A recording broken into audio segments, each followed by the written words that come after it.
Hello everyone, I want to share a few steps on how to create a design on Desmos. The first thing is we need to go to desmos.com, and one important step here is that once you click on start graphing, you want to also sign in. So this is the only way in which you can save your work, and when you create this design, you will probably spend quite a few days working on it, so very important to save your work. You can sign in with Google if you have a Google account, or you can create your own account. Once you sign in, then you can rename the file that you're working on. Make this descriptive so that you know what your design is about. So I'm just going to say my first design, but you can write something that relates to the topic or to your message. Once you've signed in and you've named your document, then don't forget to click Save when you're done. So I'm going to show here how to draw a boat using functions. So the first thing that I'm going to do is use a parabola. So here's the parabola. And then as you look at the graph on the screen, you can adjust the shape of the parabola by applying transformations. So for example, I'm going to shift it down 3 units. And also I want to vertically compress it. So I'm going to multiply it by 0.3. And here is where you can adjust the transformation by looking at the graph. So in this particular case, I can see that I need the boat to be a little bit wider, so I'm going to change this to 0.1. Now, once you've done that, you also need to restrict the domain. So for example, in this particular case, I'm going to restrict the domain for x's between, let's say, negative 6.5. And again, I do this by just looking at the graph between negative 6.5 and 6.5. Okay, and I'm happy with this one. The other thing I'm going to do is create a horizontal line, so y equals 1, and again restrict that as well. If I want, I can use this intersection point. So if I click there, I can see negative 6.3. Again, that is optional. So negative 6.3 and then x 6.3. Okay, so again, the curly brackets allow us to restrict the domain and only show the part of the graph that we want to appear in the design. Now, I want to create also some waves. So of course, for waves, you use a sinusoidal function, but you adjust it a little bit. So I can have here, I can move it down by applying a vertical shift. So I'm going to say -2. And then I want to show a few more waves. So one thing you can do with Desmos is you can click on the settings on the gear symbol there, and then you'll see that you have this option to duplicate graph. So if you're going to need a graph more than once, then you can just duplicate it as many times as you want. Also here, as you can see, you can change the color of your graph. So for the waves, I would like blue. For all of them, and also you can change the actual line that is used for the graph. So you can use a dotted line or you can use a solid line. So whatever works for your design. And for the boat, I'm going to go with purple. Okay, and then you click done, and you can adjust the wave. So I'm going to go -3. I'm going to go -4, -5, and so on. Now, I might also want to show,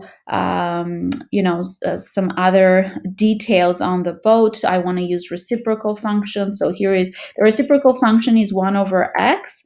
I do want to shift it to the right a little bit. So I'm going to say 1 over x minus, let's say, 3. And I'm happy with this. Now, the only part of the reciprocal function that I want to show is the right branch all the way to 4. So when I restrict this, I'm going to say that I want x to be between 3.1, so just a little bit further to the right than the vertical asymptote, and 4.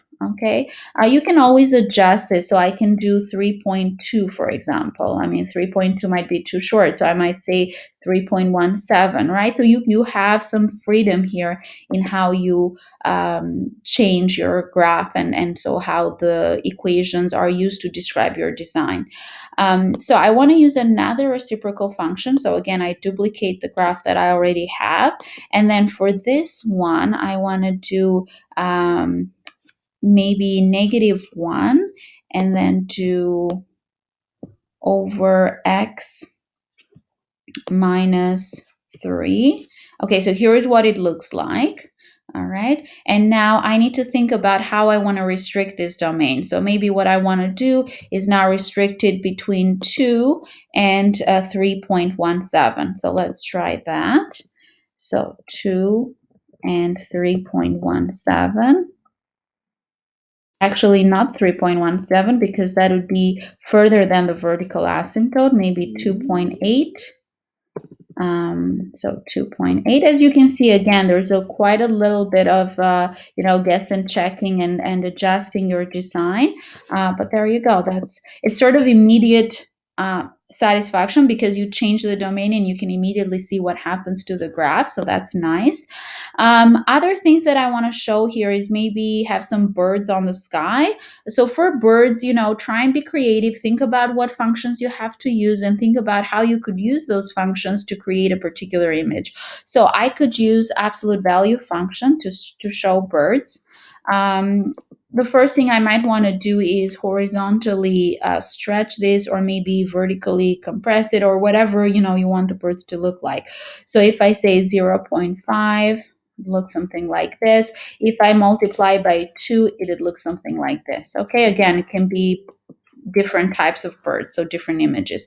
So where do I want to see them? I want to see them somewhere here on the left, on the second quadrant, right, on quadrant 2. So in order to get the bird to quadrant 2, I would have to vertically shift it up maybe 6 units, and then shift to the left maybe 6 units as well. And then in here, once it's in here, then I want to restrict it. So I want to restrict it between -6.5 and -5.5. So that becomes the restricted domain. So -6.5 and then -5.5. And there you go. All right. Now I can always duplicate this if I want to show another bird. And then for this one, I can try and shift it, 4 units to the left. Again, I have to adjust the domain and maybe shift it down a little bit. So here.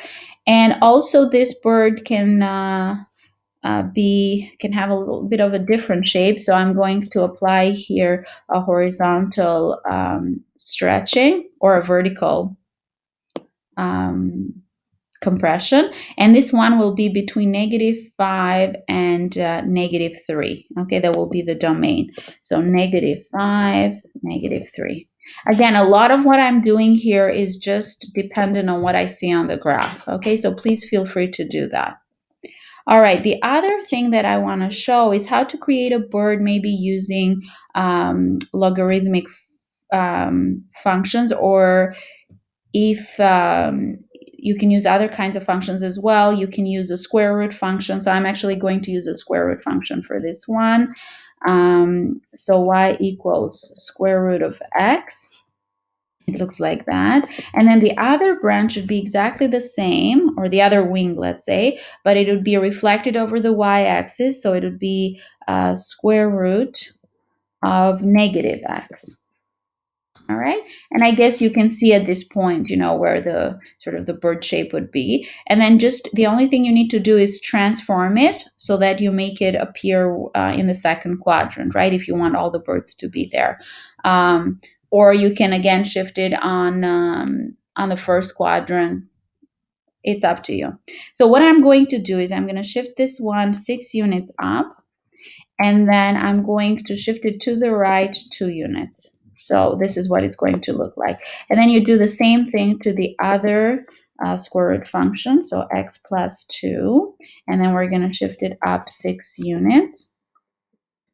Make sure you're outside of the square root when you're applying the vertical transformation. And there you go. Now at this point, all you need to do is restrict the domain, so between -3 and -2. So I'm going to say here for this one is going to be x is greater than -3. Sorry, x is greater than -3. Okay, and then for this one,